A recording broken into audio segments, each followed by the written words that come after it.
एक ही जगह पर इतनी ढेर सारी गाड़ियों को देखकर ऐसा लगता है कि ये कोई पार्किंग एरिया हो, लेकिन नहीं जनाब, ये न्यू कराची में हर इतवार को लगने वाला कार बाजार है, जहाँ शहर भर से लोग पुरानी गाड़ियाँ खरीदने या फरोख्त करने आते हैं। लेकिन आजकल यहाँ भी मंदी का रुझान है। नहीं, फायदा होता जब ही तो आते हैं ना, फायदा क्यों नहीं होता। यहाँ की पोजीशन तो वैसे अभी कारोबार की जिस तरह चल रही है तो थोड़ी डाउन चल रही है। होम यूजर की गाड़ी मिल जाती है और अच्छे पैसों में मिल जाती है।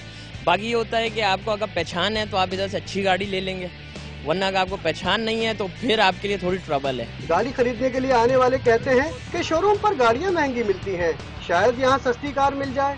शोरूम पे इसलिए नहीं गए कि वहाँ पर एक तो गाड़ी महंगी मिलती है, ठीक है, और यहाँ पर ये पूरा बाजार है, यहाँ पर आप कई गाड़ियाँ देख सकते हैं। शोरूम पे मैं गया था तो वो कुछ तो उन्होंने कहा जी, यानी एक तो डिमांड सही तरह नहीं उन्होंने दी, तो इतवार बाजार का इसलिए हमने फैसला किया कि चलो इतवार बाजार में जाके ट्राई करते हैं। कार बाजार में हर इतवार को 1000 के करीब गाड़ियाँ फरोख्त के लिए लाई जाती हैं। अब किसको फायदा होता है या नुकसान, ये अपनी अपनी किस्मत है। कैमरामैन अली जान के साथ महराज अख्तर, डॉन न्यूज़, कराची।